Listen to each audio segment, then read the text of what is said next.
आदाब ईटीवी के ख़ास प्रोग्राम अधूरे ख्वाब में आपका इस्तकबाल है। मैं हूं महफूज आलम। आज हम बात करेंगे सुपौल ज़िले के अक़लियती समाज के हालात के बारे में। राजधानी पटना से 300 किलोमीटर दूर स्थित सुपौल ज़िले के अक़लियतों के हालात को आपके सामने रखेंगे। ख़ासकर उनके तालीमी, समाजी और आर्थिक मसलों के साथ सरकार की तरफ से चलने वाली स्कीमों का हाल बताएंगे आपको अपने ख़ास प्रोग्राम अधूरे ख्वाब में। राजधानी पटना से सैकड़ों किलोमीटर दूर कोसी के आगोश में स्थित सुपौल बिहार के पिछड़े ज़िलों में शुमार किया जाता है। इस ज़िले में अक़लियतों की आबादी 18% के करीब है। आमतौर पर लोग कृषि पर निर्भर हैं या फिर माश के तलाश में बाहर के राज्यों में पलायन कर जाते हैं। सुपौल स्टेशन पर हर रोज़ इसी तरह लोगों का हुजूम इकट्ठा होता है, जो कहीं न कहीं 2 वक्त की रोटी के लिए लंबी सफ़र को मजबूर होते हैं। स्थानीय लोग कहते हैं कि अक़लियती आबादी भी जागरूक हो रही है, लेकिन उसकी रफ्तार काफ़ी धीमी है। हुकूमत के कम तवज्जोही की वजह से जो है ना, बहुत से बच्चे जो है पढ़ने से जो है पढ़ नहीं पाते हैं। बहुत से बच्चे जो है बेरोज़गार के आलम में जो है बाहर शहर कलकत्ता, दिल्ली, बम्बई वगैरह चले जाते हैं मजदूरी के लिए। उसके बावजूद भी सरकार का घोषणा तो बहुत ज़्यादा है, उसके ऊपर जो है अमल कुछ भी नहीं है, नहीं के बराबर अमल है।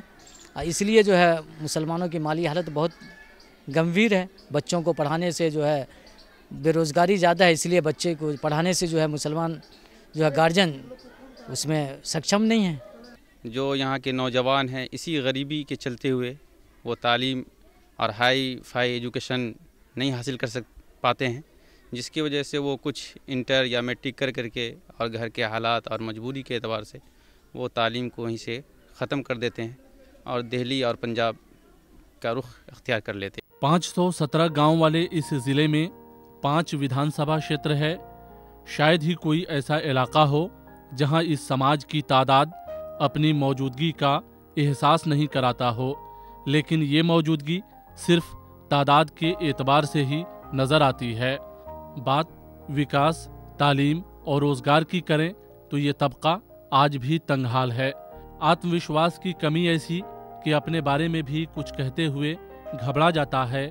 समाज के जानकार कहते हैं कि अक़लियतों के विकास के सिलसिले में भले ही सरकार बड़े बड़े दावे करती आई हो, लेकिन पटना में बैठे हुए आका को इस समाज की पसमानगी का एहसास नहीं है। अगर है तो उस आवाज़ की गूंज सिर्फ चुनाव के समय ही देखी और सुनी जाती है। यहाँ ज़िला सुपौल के अंदर हुकूमत का जो ऐलान है, उसके ऐलान में और करने में दोनों में फ़र्क है।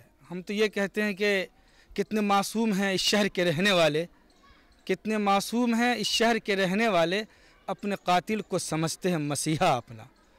तो आज हरियाली दिखाकर मुसलमानों को या अक़लियत को जो बरगलाया गया है, मुसलमान भी इसको समझ चुके हैं और अच्छी तरीके से इसका रिज़ल्ट आने वाले वक्तों में बता दिया जाएगा और समझा दिया जाएगा।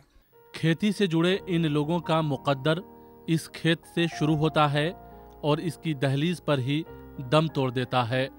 इन्हीं रास्तों की पगडंडियों पर चलते हुए 80 साल के सलीम मियाँ अपनी ज़िंदगी के 80 बहारे गुजार चुके हैं। पेट भरने की जद्दोजहद भरी उस आग के शोले उनकी आंखों में दिखाई देते हैं। सलीम को किसी से शिकायत नहीं है। सरकारी वादे अब बेमज़ा हो गए हैं, लेकिन सलीम के बच्चे अब तालीम हासिल करते दिखाई देते हैं। इस इलाके का एक बड़ा मसला पलायन से जुड़ा है। लोग कहते हैं कि पलायन नहीं करेंगे तो उनके घर का चूल्हा नहीं जलेगा। पलायन हमेशा 2 वक्त की रोटी के लिए होता है। दिलचस्प ये है कि उस पलायन में एक बड़ी आबादी इन मासूम बच्चों की होती है। जाहिर है 2 पैसा कमाने के लिए अपने बच्चों को काम पर लगाने वाले लोग इन बच्चों की मासूमियत को तबाह करते हैं, लेकिन मजबूरी सब कुछ करा देती है। ये देखकर आप ये नहीं सोचें कि इन बच्चों के माँ बाप को अपने बच्चों से मोहब्बत नहीं है। मोहब्बत तो है, लेकिन वो प्यार उनकी मुश्किलों पर भारी पड़ता है। तभी बच्चे भी पलायन कर 2 वक्त की रोटी के जुगाड़ में माँ बाप का हाथ बटाते हैं। यहाँ के जो लोगों का जो कमाने खाने का जो ये सिलसिला है, तो अक्सर बेशतर यहाँ स्कूलों में भी देखेंगे सिर्फ लड़कियां ही पढ़ती, लड़के हैं कहाँ। जितने लड़के हैं सब 14-15 साल की उम्र में बाहर चले जाते हैं। दिल्ली है, कोई कलकत्ते में है, कोई तो मुंबई में है।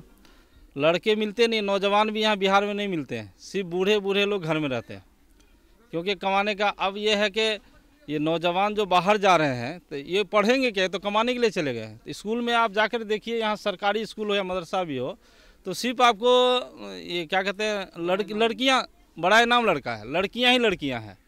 इस ज़िले के अंदर जो है बहुत ही गुर्बत की हालत में लोग ज़िंदगी बसर करते हैं। जिन लोगों के पास ज़मीन जायदाद है वो घर के अंदर रोज़गार करके उससे अपनी जीवन बसर कर रहे हैं। जिन लोगों के पास ज़मीन जायदाद नहीं है, दिल्ली, कलकत्ता, पंजाब वगैरह से कमा करके मेहनत मजदूरी करके अपने बच्चों की परवरिश कर रहे हैं। इस ज़िले में तालीम का मसला काफ़ी संजीदा मसला है। पढ़ने की उम्र में ही बच्चे 2 वक्त की रोटी की तलाश में पलायन कर जाते हैं। कहते हैं कि पीछे बंधे हैं हाथ, मगर शर्त है सफ़र, किससे कहूँ कि पाँव का कांटा निकाल दे। बहरहाल वक्त हो गया है ब्रेक का। ब्रेक के बाद फ़ौरन वापस आते हैं।